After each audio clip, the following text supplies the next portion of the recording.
I'll never forget the moment that felt frozen in time, like the world kept turning, but I was stuck in a memory I couldn't shake off. It was my sister Nia's baby shower, and everything about it should have been perfect. The soft blush pink balloons floated above the patio, and the tables were adorned with floral cloths. Little teddy bear centerpieces sat at every corner. The air smelled of vanilla cupcakes and freshly cut roses, mingling with the light scent of spring. The day should have been a celebration, but instead, it became a moment I'd replay in my mind endlessly. Nia was glowing, 8 months pregnant, wearing a flowing cream dress that hugged her belly just right. Her curls were pinned up, and she kept brushing her hands over her bump, a gesture of both pride and nervousness. I stood beside her, watching as she opened a tiny pair of crocheted baby booties. Her eyes lit up, and she smiled with such joy. I thought for a moment that maybe, just maybe, we would make it through this day without anyone ruining it. But then I saw my mom. My mom, Darlene, was standing nearby, arms crossed over her perfectly pressed blouse, her sharp chin lifted high, that smug little smirk on her face. I knew that look all too well. It was the look she always had right before dropping a verbal grenade into a happy moment. My stomach twisted. I knew what was coming. And just like that, she said it. She's a single mother. Probably doesn't even know who the father is. I froze. My hands clenched the edge of the plastic tablecloth as I tried to process her words, hoping I'd misheard. But no. She said it casually, as if it was just another comment about the weather, as though it were a joke. Aunt Carol, my mom's younger sister, always eager to pile on, chimed in, giggling. She's just collecting sympathy gifts. Laughter erupted around us. It wasn't loud, but it echoed in a way that made my skin crawl. I watched Nia, whose face fell as she clutched a baby onesie. Her smile cracked, and she blinked rapidly to keep the tears at bay. My heart pounded, but I didn't say anything. I wanted to. God, I wanted to say something. But the words wouldn't come. My son, Micah, was sitting beside me, just 8 years old but already more perceptive than I wanted him to be. He didn't fully understand the words, but he understood the ugliness in the tone. I felt anger and shame well up inside me, but again, I said nothing. My mind kept replaying the thought, why didn't I speak up? Why did I freeze? The moment passed quickly, and Nia forced a smile, thanking someone for a gift she hadn't even looked at. The conversation shifted, but the tension lingered. It hung in the air like a thick, invisible cloud. And my mom? She wore that same smug smile, like she'd just put Nia in her place. But what she didn't know, what none of them knew, was that the most powerful voice in that yard didn't belong to her. It belonged to my son. Micah had been quiet up until that moment.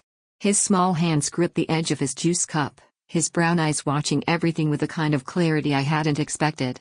He might have only been 8, but his emotional intelligence was already something remarkable. I couldn't understand how someone so young could already see through the facades that the adults in the room so carefully crafted. It wasn't until the conversation had moved on that Micah stood up, cleared his throat, and grabbed the microphone that had been left on the refreshment table. The room fell into a strange silence as everyone turned to look at him, unsure of what was happening. My stomach lurched, and my heart raced. What was he doing? Micah's voice was steady, but there was a fierce edge to it, a quiet confidence that shocked me. "Excuse me," he began, his small feet shifting as he steadied himself. "I'm Micah. And I'm Nia's nephew, and she's my aunt. I love her very much. And I think people should be nice to each other, especially when someone is going to be a parent." He paused, clearly gathering his thoughts. The microphone made his voice sound even louder in the space. The guests were silent, waiting for what he'd say next. I was waiting too, holding my breath. "Everyone talks about families, right?" Micah continued. "But I think that no matter how a family is made, it's still family. I think it's not about what people say, but what we do. And I want my Aunt Nia to know that no matter what, I'm proud of her. And I know she's going to be a great mom." A few gasps filled the air, and I felt my face flush with pride. But there was something else there too, something bittersweet, something I couldn't quite place. Micah had just said what I couldn't say. He had voiced what I had kept locked inside for so long. But more than that, he had done something I could never have imagined. He had put my mother in her place without even realizing the depth of what he was doing. As Micah finished speaking, he looked up at me with a proud grin, his small chest puffed out with the confidence only a child could possess. And in that moment, I knew that this day, which had started as a simple celebration, had changed. It wasn't just Nia who was going to be okay, it was all of us. The baby shower continued, but something had shifted. There was an awkward energy now, a discomfort in the air that had not been there before. My mom, who normally had the upper hand in any conversation, was now speechless. Her face had lost its smugness, replaced by something darker, a scowl that she couldn't mask. Nia, meanwhile, was smiling again, a real smile this time, the kind that reached her eyes. And as the party wound down, I took a moment to reflect.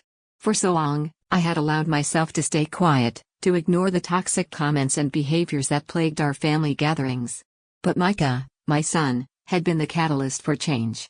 He had taught me something I had forgotten, the power of speaking up, of saying what needed to be said, no matter the consequences. The weeks that followed the baby shower felt like they stretched on forever.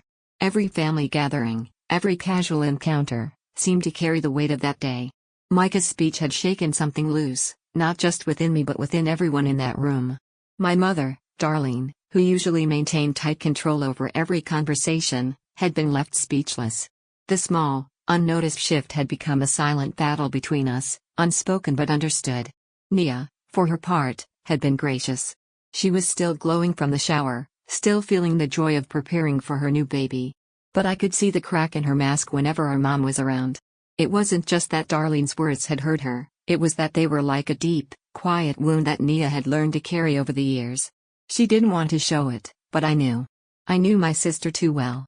I had tried to move on, to let things be. But every time I ran into my mother, her presence felt suffocating. The tension between us was palpable. We would exchange pleasantries, small talk that barely scraped the surface of the problems we both knew existed but didn't want to confront. It was at another family dinner, just a few weeks later, that the truth came to a head. Nia was sitting next to me at the dinner table, nervously tapping her fingers on her glass. I could feel her anxiety even though she was trying to appear calm. My son, Micah, had been unusually quiet that evening, sipping his soda and staring at the food before him. His expression was distant, lost in thought, just as mine had been when I was his age. As I looked at him, I noticed how the calm exterior he wore seemed to crack every now and then, as if he were bracing for something. He had always been perceptive, but lately, it was as if he were absorbing everything around him, sensing what I couldn't or wouldn't say out loud. It made me proud of him, but it also terrified me. Micah, even at 8, was no stranger to the deep wounds our family had been carrying for years. The dinner started like any other. There were the typical discussions about work, about the weather, about insignificant things that filled the silence but never truly broke it. But then, as dessert was served, the inevitable happened. "So, Nia," Darlene's voice sliced through the air, sharp and pointed. "Have you figured out who's going to help you with the baby yet? It's a big responsibility. You know, being a single mom is hard. You'll need support." The room fell silent. It wasn't just Darlene's words, it was the way she said them, as though she were already casting doubt on Nia's abilities. I saw Nia stiffen beside me, her fingers curling into tight fists in her lap. Before I could stop myself, I spoke up, my voice rising in a way that startled even me. "Mom, can we not do this tonight?" The words hung in the air, thick with the weight of everything that had been left unsaid. Micah, sitting next to me, looked up sharply. He must have known what I was about to do, could probably sense the storm I had been holding inside for so long. He looked at me with those steady eyes of his, like he was silently telling me to go on, to stand up for my sister, for myself, for him. Darlene, however, didn't miss a beat. "What's wrong? Don't you want to talk about it? About how she's doing this all alone?" "Mom, she doesn't need your judgment. She needs your support," I said, my voice more forceful now. "You've never been there for her, for any of us. You always belittle everything we do." Nia's head snapped toward me, her eyes wide with shock. She had never seen me go toe-to-toe with our mother like this. I'd always been the peacemaker, the one to smooth things over, to avoid conflict. But now, the anger I had been suppressing for years was spilling out, and I couldn't hold it back anymore. "You don't understand, do you?" I continued, my heart pounding. "You've always had to control everything, and we've just let you. We've let you tear us down, tear each other down, but not anymore. Not this time." There was a long silence after I spoke. My voice hung in the air like a challenge, daring anyone to respond, daring my mother to keep pushing. Nia's eyes were locked on me, her face a mixture of gratitude and disbelief. She had never asked for this fight, and yet here I was, fighting for her in a way I had never done before. My mom, for once, seemed taken aback. She looked around the table at the others, at Aunt Carol, who looked uncomfortable, and at my uncle, who was suddenly very interested in his dessert. Finally, my mother spoke, but her voice was softer than I expected. I didn't mean to hurt anyone. I don't know how to be supportive, she admitted, her gaze dropping to the table. I've always thought I was doing what was best, but maybe I've been wrong. Maybe I've been too harsh. The words hung in the air, heavy with the weight of years of frustration.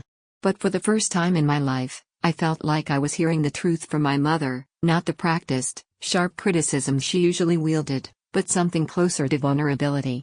I'm sorry, she added quietly, and for a moment, I didn't know how to respond. Was this real?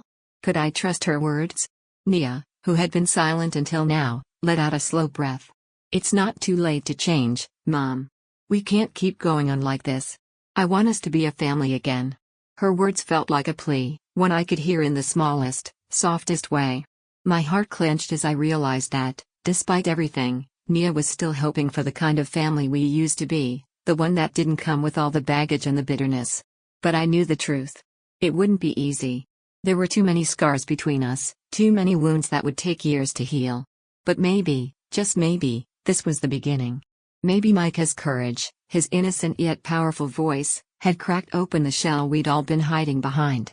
For the first time in a long time, I felt something I hadn't in years, hope. After that dinner, things between us didn't magically improve, but a shift had occurred. There was a crack in the armor we had all been wearing for so long. It wasn't that we suddenly understood each other better, but we were beginning to see the possibility of understanding. For the first time, I felt like we could all be honest, even if that honesty was painful. The weeks following that night were a whirlwind. Nia's pregnancy was progressing, and she was handling it with a strength I had never seen in her before. She was quiet, focused, but there was a sense of determination in her I hadn't known she had. As much as I wanted to help her, I still didn't know how. My mother's apology had been a start, but it didn't fix everything. I knew there was still a lot of ground to cover. One evening, I was sitting at home, sorting through the pile of bills and papers that always seemed to accumulate on the kitchen counter, when my phone rang. I recognized the number immediately. It was Nia. "Hey," I said, my voice soft. "What's up?" "I need to talk to you," Nia said, her voice tight, like she was struggling to find the right words. "Can you come over?" I could hear the unease in her tone, the hint of something unspoken. My mind raced with possibilities. Was something wrong? Was the pregnancy taking a toll on her? I grabbed my purse and left the house, my heart pounding. When I arrived at her apartment, the door was ajar, and I stepped inside, finding Nia sitting on the couch, her hands clasped tightly in her lap. Her expression was unreadable, distant. She looked up when I entered, and there was a flicker of something in her eyes, something between fear and hope. "Come sit," she said, gesturing toward the seat beside her. I obeyed, sitting down slowly, unsure of what to expect. "I've been thinking," Nia began, her voice quiet, but steady. "About everything. About what's happened with Mom, with us, and about the baby." I nodded, encouraging her to continue. She took a deep breath before continuing. "I don't want to be angry anymore. I don't want to hold on to all the resentment that's been building up for years. I've been so angry at Mom, and I've been angry at you for not standing up for me sooner. But I've realized I've been holding on to all of that for too long, and it's not helping. It's just weighing me down." Her words hit me harder than I expected. I had always known that Nia carried a heavy burden, but hearing her admit it, hearing her let go of all that anger, it was like a weight had been lifted from her shoulders, and I felt the heaviness in my own chest begin to lighten as well. "I think it's time for me to make a decision," she said, her eyes locking onto mine. "I can't keep living in the past. I need to move forward. I want to create a future for my child, for myself. And I want you to be part of it." I was taken aback. Nia had always been independent, a little distant, but this felt different. It felt like she was asking for something more than just support. She was asking for a real connection, a new kind of family. A family not bound by old wounds and unspoken grudges, but by the possibility of healing. "What are you saying?" I asked, my voice thick with emotion.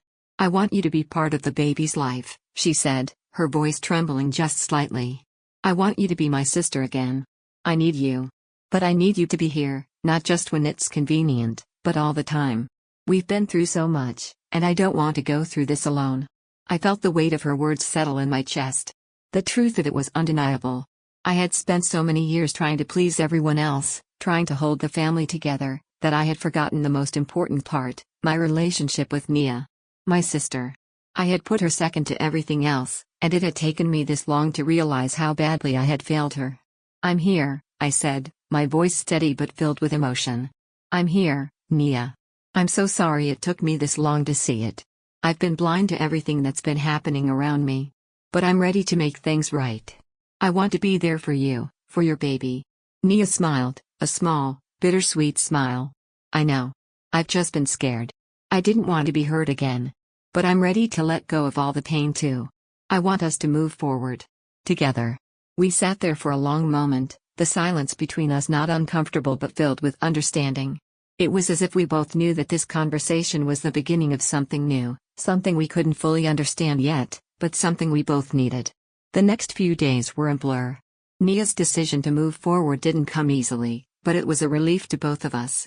We started talking more openly, not just about the baby, but about our past, our relationship, and the things we had both kept buried for so long. And then came the unexpected moment that none of us could have predicted. I was sitting in the living room when Micah walked in. He was holding something in his hand, something small and folded. His eyes were serious, his brow furrowed in concentration. "Mom," he said, his voice unusually calm. "I have something for you." I looked at him, confused. "What is it, sweetie?" He handed me the folded paper, and I unfolded it slowly, my heart beginning to race as I realized what it was. A DNA test. A legal document. "I didn't want to say anything until it was confirmed," Micah said, his voice barely above a whisper. "But it's true. I'm not your son by blood." The words hit me like a ton of bricks. I looked up at him, unable to process what he had just said. "What do you mean?" I asked, my voice shaking. "I just wanted to know the truth," Micah continued. "And now you do." The room seemed to go still. The words Micah had just spoken echoed in my mind, each syllable sharp and painful. "I'm not your son by blood." I stared at the paper in my hand, my heart racing, unsure of what to think, what to feel. The silence in the room was deafening as I tried to piece together what had just happened. Micah stood in front of me, his eyes downcast, his hands clenched into fists at his sides. He had already known, I realized. He had known for a long time. But how? I whispered, still holding the paper, not fully comprehending what it meant. "It was a mistake. A mix-up when I was born. My real mother, she never told me," Micah continued, his voice trembling. "I found out last year. I just didn't know how to tell you, Mom. I didn't want you to hate me or think I wasn't your son anymore. You've always been my mother in every way that counts." I dropped the paper into my lap, my hands shaking as I looked up at him. His face, usually so calm, was now filled with anxiety, waiting for a response. I didn't know what to say. My mind was a whirlwind of emotions, confusion, anger, disbelief, but most of all, I felt a deep ache in my chest. A hollow feeling, like a part of me was suddenly gone, or worse, had never existed. "You've always been my son, Micah," I said softly, my voice cracking. "No matter what this paper says, you're my son. Blood doesn't change that. It never will." Tears welled up in his eyes, and for the first time in a long time, I saw the vulnerability in him that I'd never allowed myself to notice before. He stepped forward and sat beside me on the couch, his face crumpling in emotion. "I don't want anything to change," he said, his voice barely audible. "I love you, Mom. And I love Dad too. But I've been so scared of losing you, of finding out I wasn't really yours. I didn't want you to see me differently." I wrapped my arms around him, pulling him close, and for a moment, I held him as though I could protect him from the pain that had suddenly invaded our lives. The truth felt like a weight, one I hadn't expected to carry. I had always believed that family was bound by blood, but Micah had reminded me of the one truth I had neglected: family is not only about DNA. It's about the love and connection we build through time, through experience, through shared moments. "I don't care about blood, Micah," I whispered, my voice thick with emotion. "You're my son. Nothing changes that."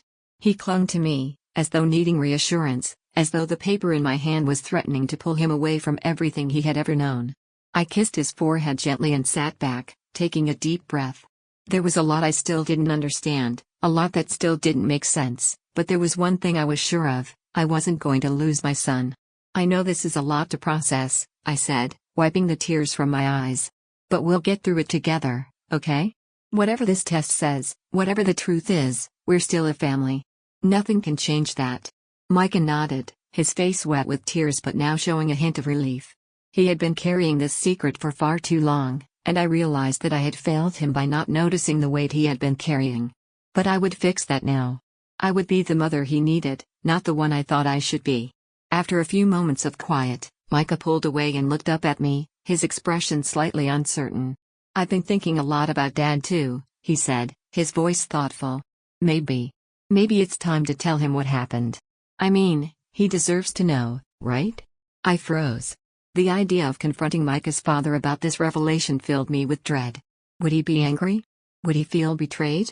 There was so much to consider, so much at stake. But Micah was right, his father needed to know. He had always been there for Micah, and he had a right to understand the truth.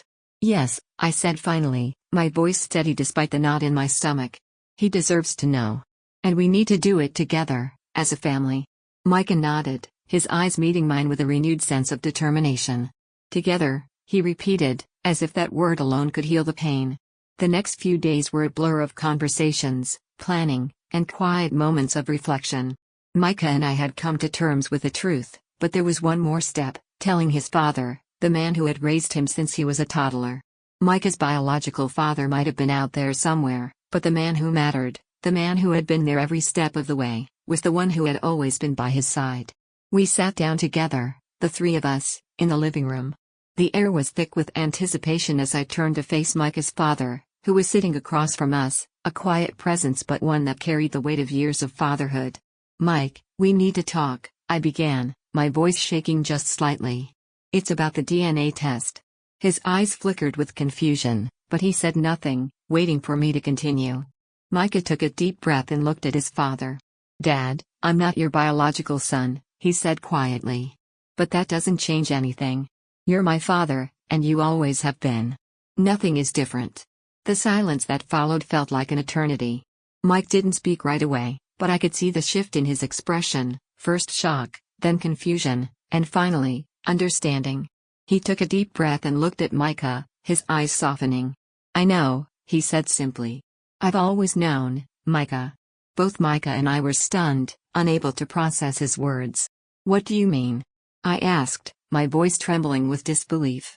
"I've always known you weren't my biological son," Mike said, his voice calm but filled with emotion. "But it doesn't matter. You're my son in every way that counts.